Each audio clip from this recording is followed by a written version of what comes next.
আসসালামু আলাইকুম। Soma's little world থেকে সোমা বলছি। নিয়ে এলাম ডিমের শাহী কোরমা। আমি 12টা ডিম আগেই সেদ্ধ করে রেখে দিয়েছি। এখন আমি প্যানে নিয়ে নিলাম তেল 3 টেবিল চামচ, ঘি হাফ কাপ এবং একটু লবণ। তারপরে এতে আমি আমার সেদ্ধ করা ডিমগুলো দিয়ে দিলাম। ভেজে নিব ডিমগুলো হালকাভাবে।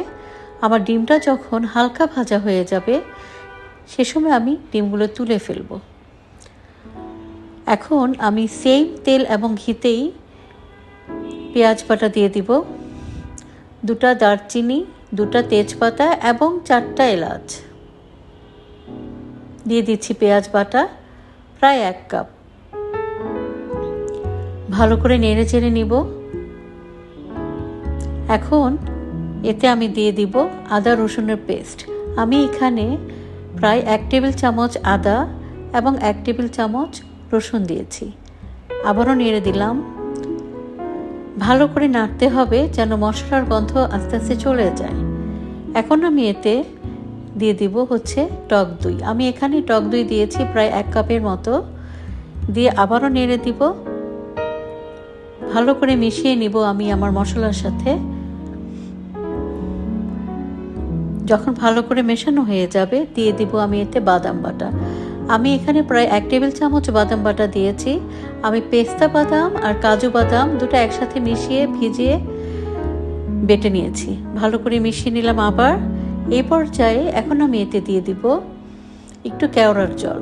কেওড়া দিয়ে দিলাম প্রায় 1 টেবিল চামচের মতো। যেহেতু এটি শাহী ডিমের কোরমা, এতে কেওড়ার জল তো লাগবেই। দিয়ে দিলাম একটু লবণ স্বাদ মতো। চিনি দিয়ে দিলাম প্রায় 1 টেবিল চামচের মতো। আবারও নাড়াচাড়ার পালা।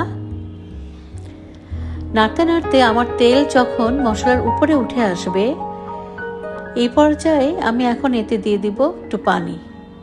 আবারও মশলাটা কষাতে থাকবো খুব ভালো করে যেন আদা রসুনের যে কাঁচা গন্ধটা সেটা একটুও না থাকে। এবং ভালো করে হয়ে গেল। এখন আমি দিয়ে দিব আমার ভাজা ডিমগুলো দিলাম। কাঁচামরিচ দিয়ে দিলাম প্রায় 8টা। আবারও ভালো করে মিশিয়ে নিব। এখন এতে আমি দিয়ে দিব, যেহেতু ডিমের কোরমা আমার তো দুধ লাগবেই, দিয়ে দিব আমি প্রায় 2 কাপ পরিমাণ দুধ। আবারও ভালো করে নেড়ে চেড়ে নিব এবং ডিমটা রান্না হতে দিব। আমার প্রায় 10 থেকে 15 মিনিট লাগবে পুরো রান্নাটা শেষ করতে।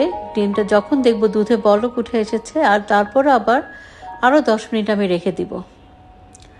আমার ডিমের কোরমা রান্না শেষ। এখন আমি চুলাটা বন্ধ করে দিব। এই দেখুন আমার ডিমের কোরমার ফাইনাল লুক। পরিবেশনার পালা। একে একে ডিমগুলো আমি একটি পাত্রে তুলে রাখছি। কেমন হয়েছে দেখেন তো বন্ধুরা আমার ডিমের শাহী কোরমা। ভালো লাগছে? এভাবে একটু বানিয়ে দেখুন তো আপনারা। আশা করি ভালো লাগবে।